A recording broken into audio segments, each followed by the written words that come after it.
In Grand Theft Auto news, Ball and Gun Gamer update. Grand Theft Auto 6 has been delayed again and again and again and again and again. And they promise it's coming out in November 2026.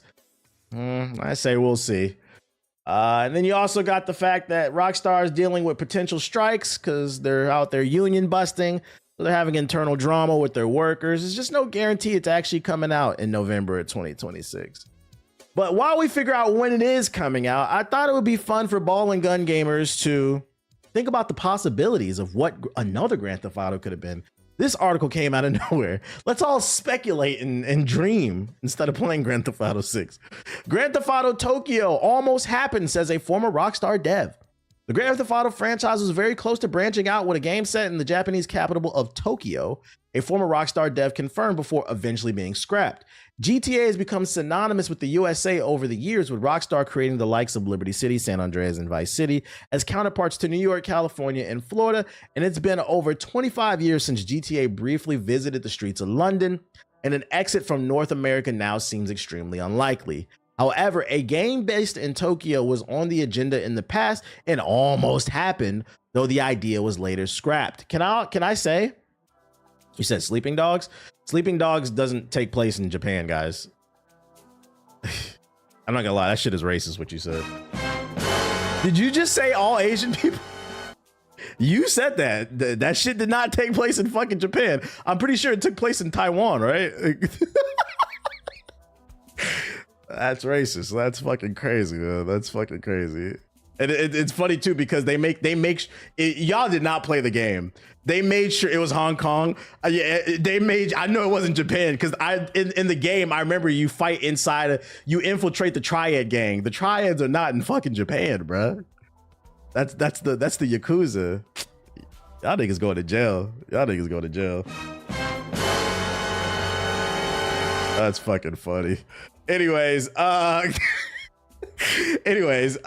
I just say, if Grand Theft Auto announced they were going to Japan, I think I would actually be more excited for this game.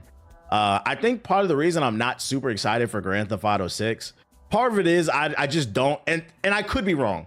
Seeing is believing for me in terms of innovating the gameplay. I just don't think the gameplay is going to evolve enough for me to be excited about it. And then on top of that, you layer the fact we're going back to Vice City. Keep in mind, we had already went to California before with San Andreas, and then we did it again with GTA 5. They released, we went back to New York with GTA 4. There was also Liberty City Stories. It feels like they kind of recycle the same cities, and I feel like it'd be more exciting if they switched it up. I'd take a Grand Theft Auto in London. I think the original one was in London, right?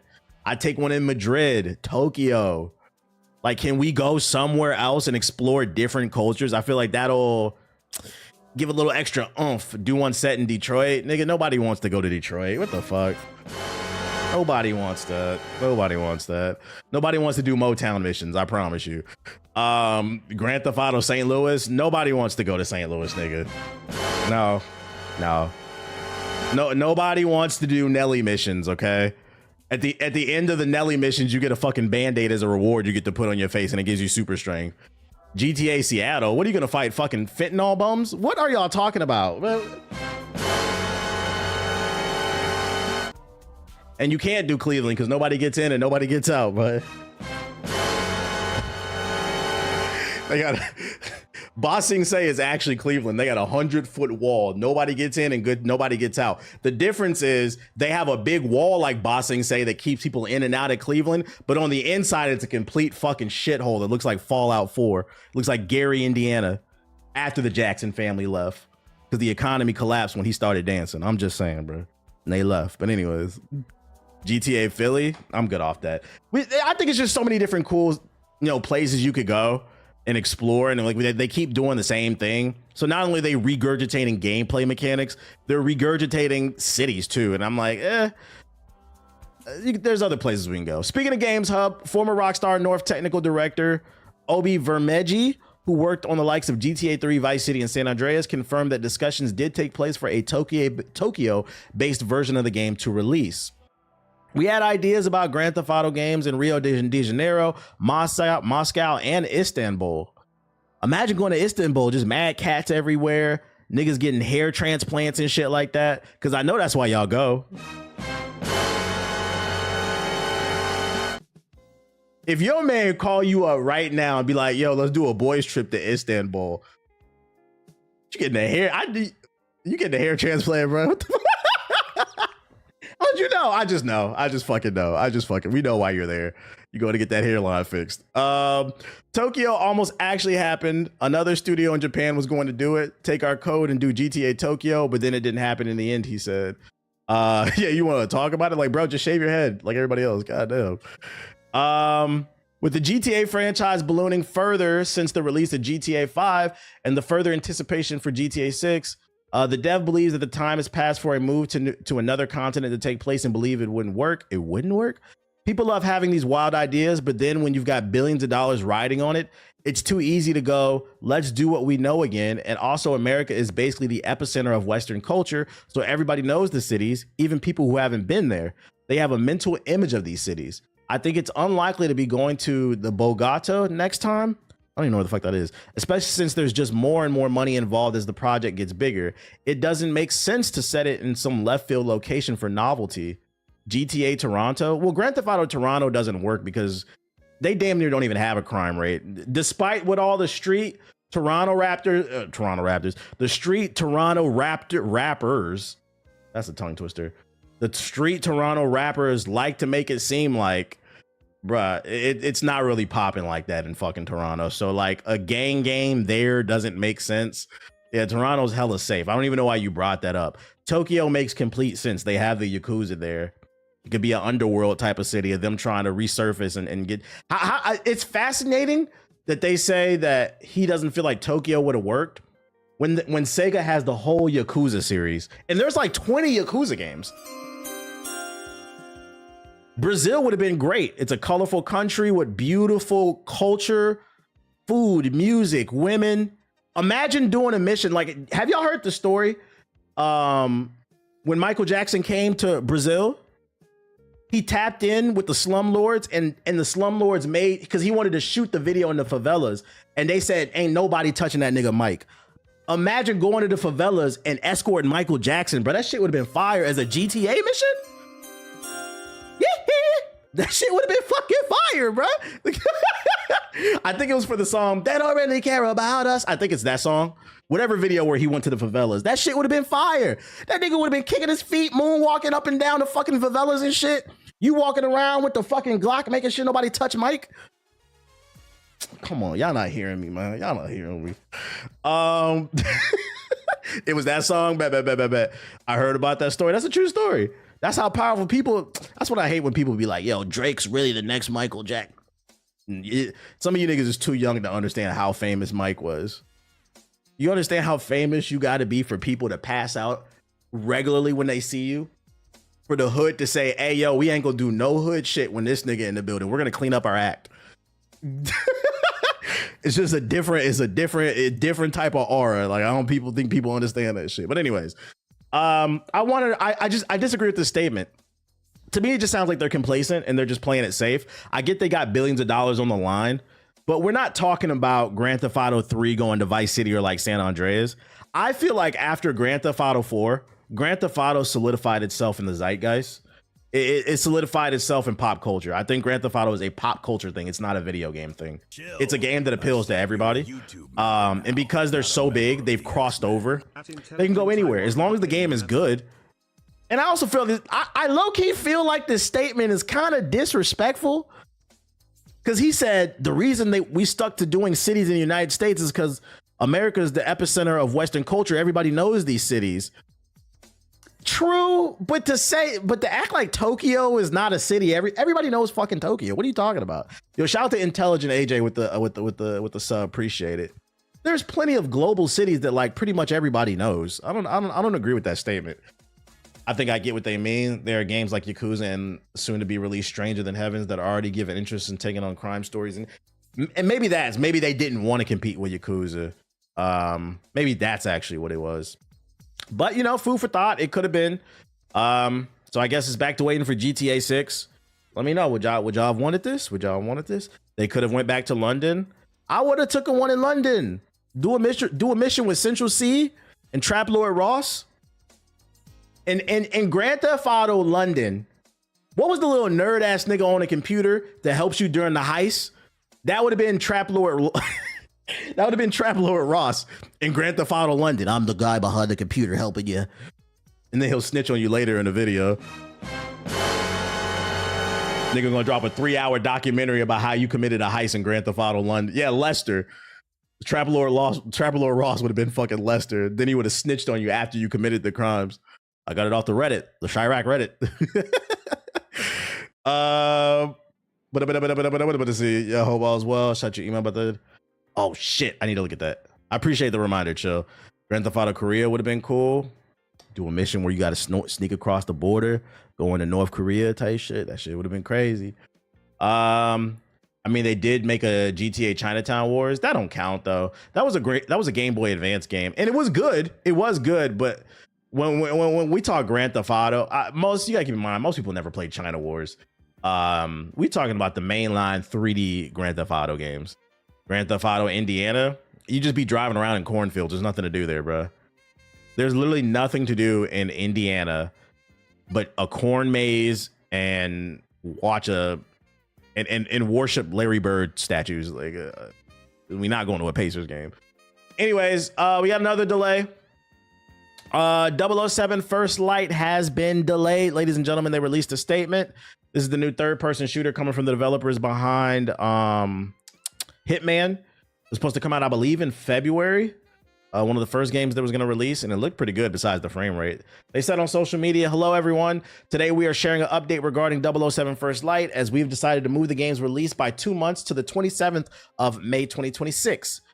007 First Light is our most ambitious project to date, and the team has been fully focused on delivering an unforgettable James Bond experience, bringing together breathtaking action, globe-trotting, spycraft, gadgets, car chases, and more. As an independent developer and publisher, this decision allows us to ensure the experience meets the level of quality you players deserve on day one. Don't let the Expedition 33 haters hear that shit. IO Interactive said they are an independent developer and publisher. The Expedition 33 fans will not haters, the Silk Song niggas, they'll be like, you're not independent. Look at your graphics. Look how many people are on your fucking dev team. Guys, what independent means is you are independent of corporate funding. If they are funding the development and the publishing all themselves, no matter how good it looks, how popular it is independent. Independent does not mean made by one nigga in a garage. Jesus Christ. The game is progressing well and is fully playable from beginning to end, so these additional 2 months will allow us to further polish and refine the experience, ensuring we deliver the strongest possible version at launch. We're confident that this sets 007 First Light up for long-term success, and we sincerely appreciate the patience and continued support we received ever since we revealed the game. We look forward to sharing more updates regarding 007 First Light in early 2026. So if you're looking forward to it, you lost it. Outside of Indianapolis, I don't want to see any other parts of Indiana. I don't even want to see Indianapolis. I've been to Indianapolis, bro. Indianapolis is one of the first cities I ever been to where I was like, where's the downtown? I remember we was downtown. I stopped there for a day. We was downtown Indianapolis. And I was like, where the fuck is the skyscrapers? Like, how, this is a downtown? This shit looked like it was nothing there. I was like, what is this, bro? I know you niggas is bored out there. Y'all niggas drive to Gary, look at the Jackson Family Museum and go home. Indianapolis there for the Royal Rumble restaurants. When I hear downtown, I think of skyscrapers, busy streets, businesses everywhere, music playing. It was like one building. I was like, okay. Assassin's Creed Netflix series to be directed by Johan Redick. Exclusive story.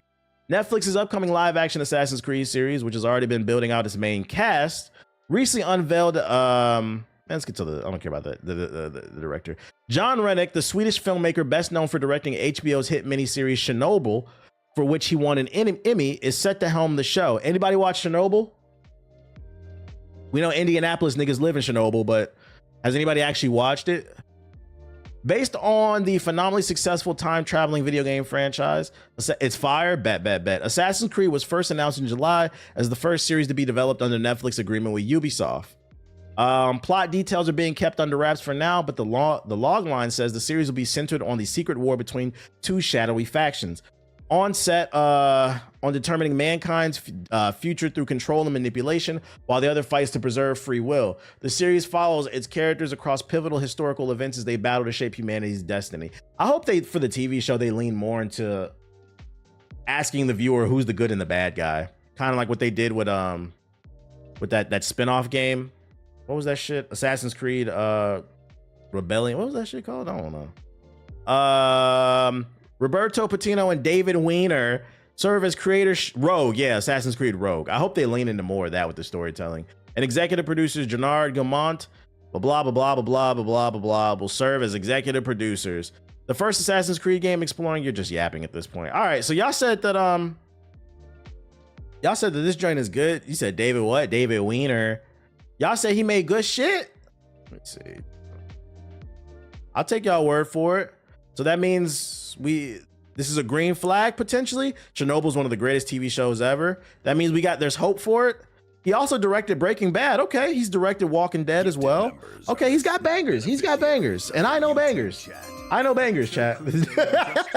He's got bangers on it. This is a good resume. Yo, shout out to Chill Crew with the gifted subs. Appreciate it. Yeah, it's a fantastic show. He won Best Director. Okay.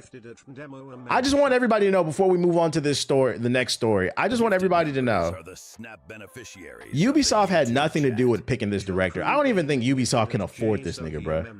They got a solid director because Netflix is footing the bill. I'm just putting it out there because Ubisoft is poor. I just want everybody, just remind everybody, they're poor. They're fucking poor.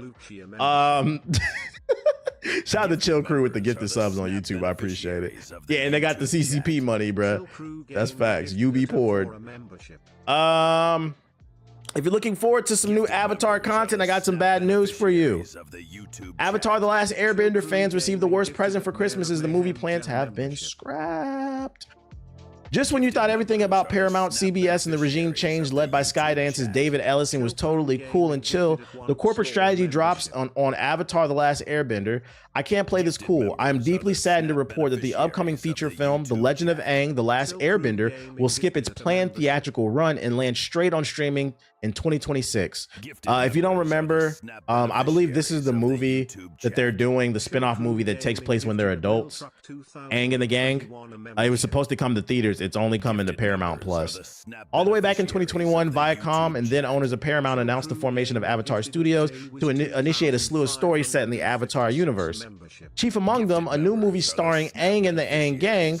The Legend of Aang: The Last Airbender was delayed again and again over the years, even as the studio made progress, with Stephen Yeun and David Bautista eventually announced as leading the cast. Still, updates have been few and far between. An entirely new Avatar series, Safe Havens, was revealed since the first announcement of The Legend of Aang. I guess fans of the franchise should be glad that the movie was not been outright killed, but according to a news release from Paramount on Tuesday, the theatrical release plans for the film The Legend of Aang: The Last Airbender have been entirely scrapped. So I'm going to go ahead and say, let's go ahead and just lower our expectations for this movie. Because in my opinion, straight to streaming, when I hear that, that's equivalent to straight to DVD. And before there was straight to DVD, when I was a kid, it was straight to VHS. When you heard a movie was straight to DVD or straight to VHS, you knew that shit was going to be ass. Because what the fuck you mean you don't want to make theatrical money?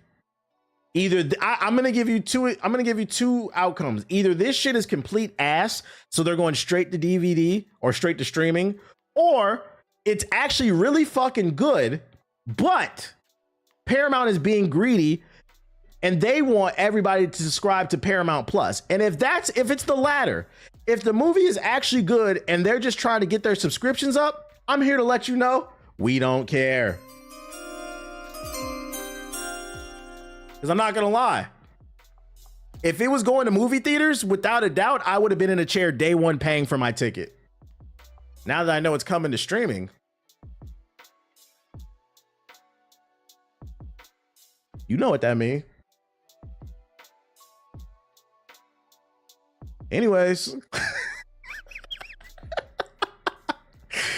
Oh shit. I am not paying for Paramount Plus. Fuck you, bitch. I'm not paying for that shit. I think it would have done well. Yeah, fucking, it absolutely would.